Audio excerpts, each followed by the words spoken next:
ओम मंगलम भगवान विष्णु मंगलम गरुणध्वज मंगलम पुंडरीकाक्ष मंगलायतनो हरि। नमस्कार, स्वागत है आप में आचार्य विक्रमादित्य आपके साथ हूँ। और आज का हमारा कार्यक्रम जो है वो है मेष राशि वालों के लिए कैसा रहेगा सितंबर का अंतिम भाग। देखिए मेष राशि वालों, आपकी राशि के स्वामी है मंगल, और मंगल इस वक्त आपकी राशि के अनुसार से जो चल रहे हैं वो चल रहे हैं छठे भाव में, और इसी सितंबर के अंतिम भाग में मंगल होने जा रहे हैं अस्त। और ये मंगल के अस्त हो जाने के कारण से जब लग्नेश अस्त हो जाते हैं, लग्न के स्वामी अस्त हो जाते हैं, तो एक तरह से थोड़ा सा कष्ट के योग बन जाते हैं। तो ऐसे में मंगल को प्रशस्त करने के लिए कौन से खास उपाय आपको कर लेने चाहिए। मंगल हिम्मत के मालिक हैं, पराक्रम के मालिक हैं, सेनापति हैं, और समस्त प्रकार के आपकी राशि के अनुसार से स्वामी हैं आपकी राशि के। तो ऐसे में अपनी हिम्मत को आपको जगा के रखने के प्रयास करना चाहिए। देखिएगा क्या कुछ प्रभाव इन ग्रहों के अनुसार से आपके जीवन में पड़ने वाला है। देखिए हम जो कुछ विचार करते हैं, जो हम कर्म करते हैं, जो चीज़ हमारे सामने आती हैं, वो सारे ग्रह योगों के अनुसार से हम उसको समझ सकते हैं कि कैसे कैसे ग्रह योग हैं और क्या कुछ हमारे साथ घटने के आगे भविष्य में रास्ते बन सकते हैं, क्या कुछ होने के योग बन सकते हैं। ऐसे में उन सब चीज़ों को प्रशस्त समझते हुए हमको परिवर्तन का प्रयास करना चाहिए। उससे पहले अपने आप को तैयार करने का प्रयास करना चाहिए। और जो बुद्धिमान व्यक्ति हैं वो ज्योतिष विज्ञान के माध्यम से बहुत सारी चीज़ें जानकर अपने आप को आने वाले भविष्य के प्रति तैयार कर सकते हैं। तो 21 सितंबर का ग्रहों का योगायोग आपके लिए कैसा बन रहा है, सबसे पहले वो जान लीजिए। देखिए भाद्रपद महीना चल रहा है, शुक्ल पक्ष विद्यमान है, षष्ठी तिथि है 21 सितंबर के दिन, उस दिन गुरुवार का अवसर है। और आपके ग्रह योग के अनुसार से थोड़ा सा ग्रह योग आपके लिए थोड़ा भारी दिखाई देता है। अननेसेसरी खर्चे आपको परेशान कर सकते हैं, थोड़ी सी बातों में अननेसेसरी मन में मुटाव होने के योग दिखाई देते हैं। कोई ना कोई आपको फंसाने का प्रयास कर सकता है। किसी न किसी बातचीत में आप जो भी कार्य करें बहुत विचारों को दृढ़ रखते हुए करने का प्रयास करना चाहिए। बहुत ज़्यादा सीधेपन के कारण से लोग आपका नाजायज़ फ़ायदा उठा सकते हैं, इस बात का आपको ध्यान रखते हुए कार्य करना चाहिए। किसी की बातों में ना आए, इस बात का भी ध्यान रखते हुए कार्य करें तो आपके लिए बहुत ज़रूरी रहेगा। इस दिन सूर्य षष्ठी है, और आपकी राशि के अनुसार से यदि हम बात करें तो इस वक्त सूर्य भी आपकी राशि में षष्ठ भाव में चल रहे हैं, जो कहीं ना कहीं थोड़ा सा भारी योग बना रहे हैं। तो ऐसे में आप कर लीजिए उपाय। भगवान सूर्य का सुबह सुबह दर्शन कर स्नान करें, और पहले स्नान करें और फिर उसके बाद उगते हुए सूर्य को अर्घ्य दें। तांबे के लोटे में थोड़ा पुष्प डाल दीजिए, पीले रंग का कनेर पुष्प आजकल बहुत आ रहे हैं, क्योंकि इसका बरसात का महीना चल रहा है। पीले पुष्प कनेर के करदम जिनको बोला जाता है वो आते हैं, और इनका विशेष तौर पर भगवान को समर्पण करना चाहिए। शुभ तिथि है, सर्वार्थ सिद्धि योग भी विद्यमान है, जो सुबह से आरंभ हो जाएगा और करीब 3:34 तक चलेगा। तो इसका लाभ ले सकते हैं। नया कार्य आरंभ करना हो तो उसके लिए लाभ मिल सकता है। यदि 22 तारीख की हम बात करें तो उस दिन ग्रहों का योग दिखाता है कि उस दिन सप्तमी तिथि भाद्रपद मास शुक्ल पक्ष की, शुक्रवार का अवसर और ग्रहों का परिवर्तन का योग। ये परिवर्तन आपके लिए भाग्योदय कारक हो सकता है, बहुत लाभ दे सकता है और आगे बढ़ने के सुंदर अवसर आपके लिए बना सकता है। तो ऐसे में आप सदाचरण की तरफ बहुत अच्छे अग्रसित रहेंगे। दोपहर के बाद से ग्रहों का योगायोग परिवर्तन की तरफ जा रहा है, ये आपके लिए बहुत अच्छा रहेगा। भद्रा भी विद्यमान है, इस बात का ध्यान रखिएगा। दोपहर को 1:54 से भद्रा आरंभ हो जाएगी, तो नया कार्य आरंभ करने के लिए, नए विचार करने के लिए दिन थोड़ा विचार सोच समझ के करने का प्रयास करना चाहिए। तो आपको ये बात ध्यान रखते हुए कार्य करना है। इस दिन महालक्ष्मी व्रत आरंभ हो रहे हैं। ये भारतीय संस्कृति का चमत्कारिक 16 दिन है, भारतीय संस्कृति के, जी हाँ, चमत्कारिक 16 दिन। यदि आप इनमें हम आपको एक ऐसा सूत्र बताने जा रहे हैं कि आप समस्त अभावों को, धन के अभावों को दूर करने के योग बना सकते हैं, लेकिन विधि सही होनी चाहिए। देखिए शास्त्र में कथा आती है, भगवान विष्णु की आप जो भी मूर्ति देखें वहाँ पर उनकी छाती पर एक पद चिन्ह बना होता है, पैर का निशान बना होता है भगवान की छाती पर। उसको भृगु चिन्ह बोला जाता है। भृगु ऋषि के पद का, पैर का निशान कहा जाता है। भगवान महाराज भृगु ने एक बार जब यात्रा कर रहे थे तो भगवान विष्णु के साथ उनका दर्शन करने पहुँचे, तो भगवान विष्णु शेष शैया पर विश्राम कर रहे थे। भक्त थे भगवान के, बड़े प्रगाढ़ किस्म के भक्त थे, और भक्त ऋषि भी साथ में थे। उनको लगा कि भगवान भक्त का अनादर हुआ है, भगवान के समक्ष पहुँचे और हम भगवान के पास जा रहे हैं, भगवान तो सदा जागृत रहते हैं, सो रहे हैं। तो कहा जाता है भृगु ने पद से आघात किया भगवान विष्णु की छाती पर। भगवान विष्णु तत्काल उठकर उनको प्रणाम किए और बोले, महाराज मेरा तो कठोर हृदय है, आपके चरण पे चोट लगी होगी, तो आप आज्ञा दें मुझे। ऐसे में महालक्ष्मी जी ने भृगु को श्राप दिया और कहा कि आज के बाद हम आपके पास आएंगे नहीं। तो भृगु ने उस वक्त, महर्षि भृगु ने उस वक्त 16 मंत्र का सृजन किया और कहा, इन मंत्रों को मैं क्या, जो भी जप करेगा आपको उनके पास जाना पड़ेगा। तो ये महालक्ष्मी के व्रत 16 दिन के हैं, 16 मंत्रों के साथ हैं। वो मंत्र इस प्रकार से हैं जिसको श्री सूक्त के रूप में आप बहुत सारे लोग जानते हैं, लेकिन उनका उच्चारण बिल्कुल शुद्ध होना चाहिए। हमने देखा बहुत सारे लोगों, सैयों लोगों पे इसका प्रभाव देखा, जिन्होंने बड़ी श्रद्धा के साथ इनका नित्यपति यज्ञ किया, अनुष्ठान किया, उनके जीवन में चमत्कार उपस्थित हुआ। बहुत सारे लोग लगातार आपको कथाएं सुनाते रहते हैं, पता नहीं कौन कौन सी कथाएं हमने देखी हैं कि 16 दिन तक 16 गांठें बांधकर मंत्र का जप करें और विधान व्रत रखें, केवल भूखे। देखिए, केवल भूख हड़ताल से कुछ नहीं होने वाला है। आप व्रत का मतलब केवल ये सोच लेते हैं कि 16 दिन तक व्रत का पालन करना। व्रत का मतलब होता है संकल्प का पालन करना, तपस्या करना। तपस्या करूंगा, अनुष्ठानित कार्य करूंगा। केवल आप दिन भर अपने व्यवसाय में लगे, काम में लगे और भूखे मर रहे हैं, वो व्रत नहीं हुआ। व्रत का वास्तविक अर्थ है उपवास। उपवास, जहाँ रहते, वास का मतलब है जहाँ रहता हो वहाँ वास करना। उप यानी वहाँ से हटो, कहीं और जाकर रहो, वास करो वहाँ, यानी प्रभु के सानिध्य में रहते हुए, मंत्र के सानिध्य में रहते हुए तब व्रत किया तो वास्तविक व्रत है। तो ये 16 दिन के 16 मंत्रों के अनुसार से किया गया अनुष्ठान है और हम आपको वो विधि बताने जाते हैं। ओम हिरण्यवर्णाम हरणिम सुवर्ण रजस्रजाम चंद्राम हिरण्यमयीं लक्ष्मीं जातवेदो माव ताम आव जातवेदो लक्ष्मी मनमगामिनीं यस्यां हिरण्यं विन्देयं कामश्वं पुरुषानहम अश्वपूर्वाम रतमध्याम हस्तिनाद प्रमोदनीम। ये इस प्रकार से 16 मंत्र हैं। इनका इन 16 दिनों में नित्यपति यज्ञ करें लोम विलोम पद्धति से, यानी बिल्कुल एक बहुत वेदोक्त संस्कृति है, जटापाठ घंटपाठ इत्यादि के अनुसार से, बहुत परिष्कृत पद्धति के अनुसार से इसका मंत्र जप अनुष्ठान करना चाहिए। और फिर महालक्ष्मी कृपा अवश्य, जैसे भृगु ने कहा है ना कि अवश्य बाध्य होना पड़ेगा महालक्ष्मी को आपके पास, आप पर कृपा करने के निमित्त, तो आप इसका सहारा ले सकते हैं इन 16 दिनों में। और हमने विवेकानंद योगाश्रम में व्यवस्था करी है अपने आश्रम पर कि 16 दिन तक विशेष यज्ञ की सुंदर व्यवस्था रहेगी। जो लोग अनुष्ठानित तौर पर इसका लाभ लेना चाहते हैं वो नीचे दिए संपर्क पे लाभ ले सकते हैं और इनसे सिद्ध महालक्ष्मी यंत्र स्थापित कर आप भगवती कृपा प्राप्त करने के अद्भुत योग बना सकते हैं। 23 तारीख को ग्रहों का योगा योग देख लीजिए। अब 22 को हमने बताया, 23 तारीख को अष्टमी तिथि है, शनिवार का अवसर है और बड़े ग्रहों का सुंदर योग बन रहा है। इस दिन अष्टमी है, राधा अष्टमी के रूप में तिथि को माना जाता है। ग्रह का योग आपके लिए बड़ा अनुकूल बना हुआ है। सदमार्ग पर चलते हुए आप आगे बढ़ने के अवसर बन सकते हैं। आपकी सजनता, धर्म में आपकी श्रद्धा, विश्वास अच्छा जागता दिखाई दे रहा है और शायद ही आपके द्वारा कोई अधर्म का कार्य इस दिन हो सकता है। तो आप तो बिल्कुल सदकर्म की तरफ प्रति मन में श्रद्धा लेते हुए, विश्वास रखते हुए कार्य करने के योग बनते दिखाई दे रहे हैं। बहुत सारे लोगों के मन में भ्रांति हो सकती है कि अष्टमी है तो जो महालक्ष्मी व्रत आज से आरंभ होने चाहिए, लेकिन महालक्ष्मी व्रत अष्टमी जो है आरंभ करने के लिए मुहूर्त के तौर पे चंद्र व्यापनी होती है, तो वो एक दिन पहले थी, तो उस दिन को व्रत आरंभ कर सकते हैं। हाँ, अगर आपने नहीं आरंभ किए कल, तो आप विशेष तौर पर 23 तारीख से भी आरंभ कर सकते हैं, उसमें कोई दिक्कत नहीं, अनुष्ठानित तौर पर उसको आरंभ कर सकते हैं। महालक्ष्मी के व्रत के संबंध में हमने पूर्ण विधान आपको एक दिन पहले बताया, उसका लाभ समझकर उसके अनुसार से करने का प्रयास कीजिए, कल्याण होगा। 24 तारीख की यदि हम बात करें तो उस दिन नवमी तिथि है, भाद्रपद मास की शुक्ल पक्ष की, रविवार का अवसर है और ग्रहों का योग परिवर्तन की तरफ जा रहा है। इस दिन विशेष तौर पे 2-2, 3-3 ग्रह परिवर्तन की तरफ जाएंगे, मंगल अस्त हो जाएंगे। देखिए मेष राशि वालों, आपकी राशि के अनुसार से आपकी राशि के स्वामी मंगल हैं, ऐसे में मंगल का अस्त होने के कारण से आपके मनोबल में थोड़ी गिरावट आने के योग बन सकते हैं, तो बहुत सावधान होकर मंगल को शक्ति देने का आपको प्रयास करना चाहिए। हनुमान चालीसा का नित्यप्रति पाठ करें, यह आपके लिए बहुत अच्छा उपाय रहेगा।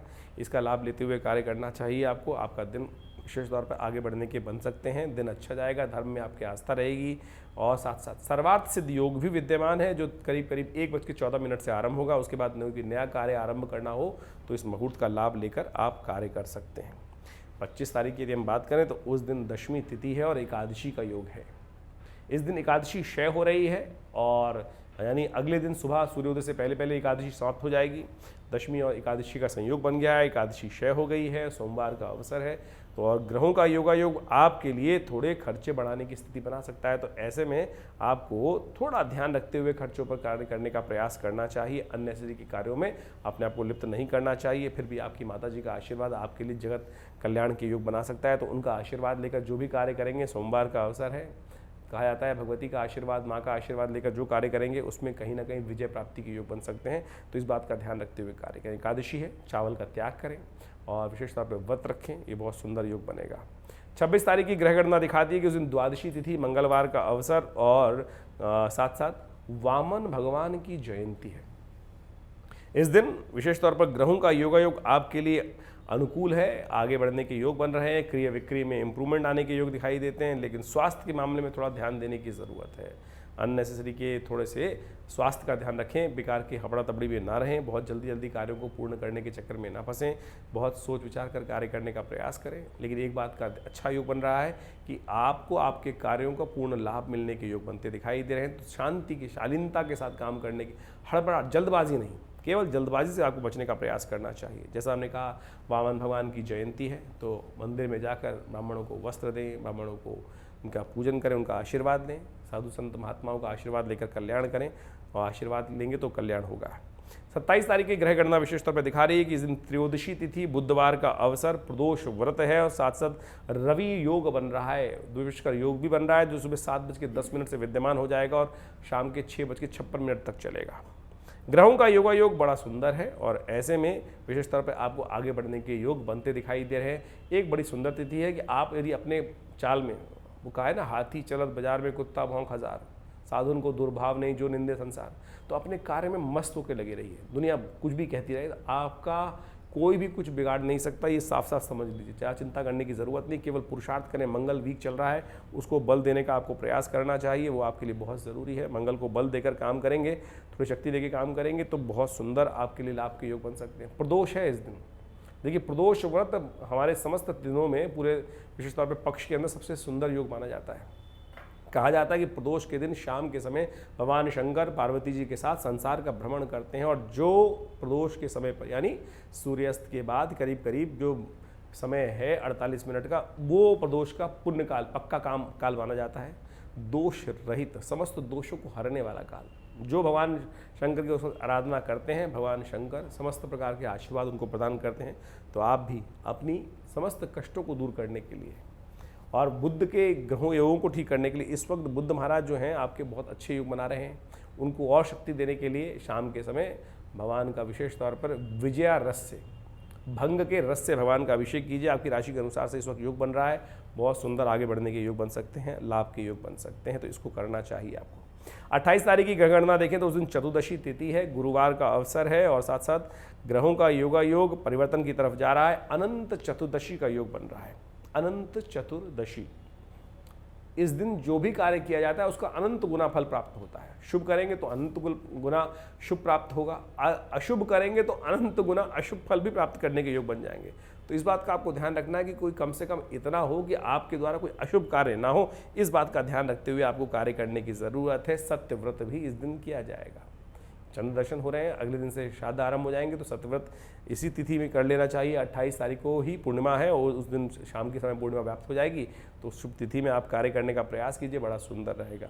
ग्रहों का योगायोग आपके लिए विशेष तौर पर अनुकूल है और लाभ के संकेत दे रहा है, लेकिन थोड़ा सा स्थिति एक ये दिक्कत दिखाई देती है कि इसके अंदर ग्रहों के योग के अनुसार से थोड़े खर्चे साथ बढ़ सकते हैं। लाभ के योग प्रबल रूप से, लेकिन आपने यदि खर्चों को कंट्रोल कर लिया तो लाभ आपका दुगना हो सकता है। ये स्थिति भी बनती दिखाई दे रही है। थोड़ा स्वास्थ्य के मामले में ध्यान रखें, टांगों का दर्द, थोड़ी ज़बरदस्ती वीकनेस, टांगों में दर्द इत्यादि आपको परेशान कर सकता है। तो इसलिए थोड़ा सा अपने आप को स्टिमुलेट करने का प्रयास कीजिए। थोड़ा सा अपने आप को विशेष तौर पर जो महीना चल रहा है वो विशेष तौर पर भादों का चल रहा है, तो ऐसे में वायु ना शरीर में बढ़ने दें, इस बात का ध्यान रखते हुए कार्य करें। थोड़ा मेथी दाने का सेवन करते रहें, थोड़ा सा तेल मर्दन करते रहें, इन सब से आपको लाभ प्राप्ति के योग बनेंगे। थोड़ा वायुनाशक चीज़ों का उपयोग करेंगे तो बहुत सुंदर रहेगा आपके लिए। अब हम बात कर लेते हैं विशेष तौर पर 29 तारीख की। 29 तारीख को पूर्णिमा है, भाद्रपद की पूर्णिमा से ही कहा जाता है श्राद्ध पक्ष आरंभ हो जाता है, और श्राद्ध पक्ष में श्रद्धा का समर्पण। और इस दिन विशेष तौर पे जिनका पूर्णिमा में शरीर पूरा हुआ है उनका श्राद्ध करने का शास्त्र में नियम बताया गया है। और साथ साथ ग्रहों का योगायोग समझें, शुक्रवार का अवसर और ग्रहों का योगायोग आपके लिए विशेष तौर पे थोड़े से खर्चे बढ़ाने की योग दे रहा है। अननेसेसरी के जुर्माने आपके जिम्मे पड़ सकते हैं, जो आपने दोष नहीं किया है उसमें भी आपका नाम लिप्त हो सकता है। तो बहुत सोच समझ कर कार्य करने की ज़रूरत है। अननेसेसरी के पंगों में ना फंसें, इस बात का ध्यान रखते हुए कार्य करना आपको बहुत ज़रूरी है। पूर्णिमा का श्राद्ध है, एक बात ध्यान रखें, अपने पितरों के निमित्त विशेष तौर पर यदि पूर्णिमा उस दिन तर्पण करने का अच्छा योग है तो कोशिश करें तर्पण अपने पितरों के निमित्त अवश्य करना चाहिए। शास्त्र में कहा गया है कि अपनी 3 पीढ़ी तक हर व्यक्ति को, चाहे वो छोटा है चाहे वो बड़ा है, बहुत सारे लोग भ्रांति ये उत्पन्न कर लेते हैं कि भाई हमारे बड़े भाई हैं, उनको करना है, हम छोटे हैं, हम तो यही करेंगे। अरे भाई, पूर्वज आपके भी थे, पितृ आपके भी हैं, तो यदि आप भी करेंगे तो आपका भी दायित्व बनता है। हर कोई ऐसा नहीं कि उन्हीं एक ही का कर्तव्य है, जो करेगा उसको लाभ प्राप्त होगा।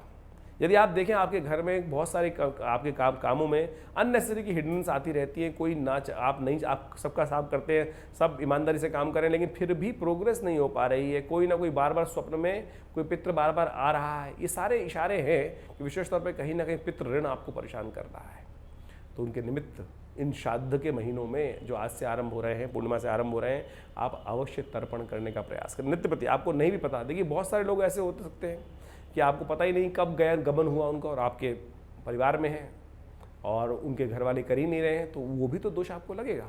तो आप कम से कम हर रोज़ किसी गरीब को भोजन करा दीजिए, कोई और नहीं तो गाय की गौशाला में जाके 2 रोटी दे आइए, गायत्री का जप कर दीजिए, कम से कम 108 बार बैठ के थोड़ा यज्ञ कर दीजिए, तर्पण कर दीजिए, हाथ में जल लेकर अपने समस्त पितरों के निमित्त ध्यान करते हुए तर्पयन्ताम तस्यै सुधा तस्यै सुधा तस्यै सुधा, इस बात का ये उच्चारण करते हुए आप उनके निमित्त तर्पण कर दीजिए। और अपने दादी का, नानी का, जो भी आपके पूर्वज जो है पितृ, 3 पीढ़ी तक अवश्य जो चले गए हैं पितृ, उनके निमित्त अवश्य तर्पण करने का आपको प्रयास करना चाहिए। शास्त्र का विधान है, इसको करेंगे तो कल्याण के योग बनेंगे। हमने विवेकानंद योगाश्रम में विशेष व्यवस्था करा दी है, और जो लोग यदि घर पे नहीं कर पा रहे हैं, वैसे तो घर में करना सबसे ज़रूरी होता है, श्राद्ध आपके द्वारा ही किया जाए, लेकिन यदि नहीं कर रहे हैं तो यहाँ पे गायत्री का यज्ञ और साथ साथ पितरों के निमित्त तर्पण करने की व्यवस्था हमने बनाई है। आप उसका लाभ ले सकते हैं, फ़ोन नंबर्स आपके सामने हैं, उन पर आप फ़ोन कर इस व्यवस्था में अपना रजिस्ट्रेशन करा सकते हैं। 30 तारीख को प्रतिपदा का श्राद्ध है, और विशेष तौर पर उस दिन आश्विन मास आरंभ हो रहा है, प्रतिपदा रहेगी उस दिन, लेकिन श्राद्ध 2 रहेंगे, प्रतिपदा और द्वितीया दोनों के श्राद्ध रहेंगे। प्रतिपदा और द्वितीया के श्राद्ध इसलिए रहेंगे क्योंकि उस दिन जो प्रतिपदा है वो विशेष तौर पर 12 बज के आसपास समाप्त हो रही है, और द्वितीया आरंभ हो रही है। अगले दिन द्वितीया जो है सुबह ही समाप्त हो जाएगी, मध्याह्न तक नहीं पहुंचेगी। तो मध्याह्न का समय होता है पितरों के निमित्त श्राद्ध करने का। तो 10 बजे से लेकर करीब करीब जो 1 बजे 12 बजे 12:30 तक का समय होता है, यही श्राद्ध के लिए प्रशस्त कहा गया कि इस समय तक अवश्य श्राद्ध कर लेना चाहिए। इस समय में जो तिथि विद्यमान हो उसके अनुसार से करना चाहिए। तो जिनका प्रतिपदा और जिनका द्वितीया को गमन हुआ है, उनके निमित्त श्राद्ध करने का नियम है, तो उनको अवश्य करें। शनिवार का अवसर है, ग्रह योग के अनुसार से यदि हम बात करें तो परिवर्तन की तरफ ग्रह का योग बन रहा है, लेकिन थोड़ा सा आपके लिए थोड़ा सा खर्चे बढ़ाने वाला समय दिखाई देता है, और थोड़ा सा बहुत ज़्यादा ईमानदारी के साथ काम करने की ज़रूरत है। हल्की सी कुताही भारी पड़ सकती है, इस बात का ध्यान रखना आपको बहुत ज़रूरी है। तो अपनी सोच विचार चीज़ों को ठीक करते हुए कार्य करें, कल्याण होगा। नमस्कार, धन्यवाद।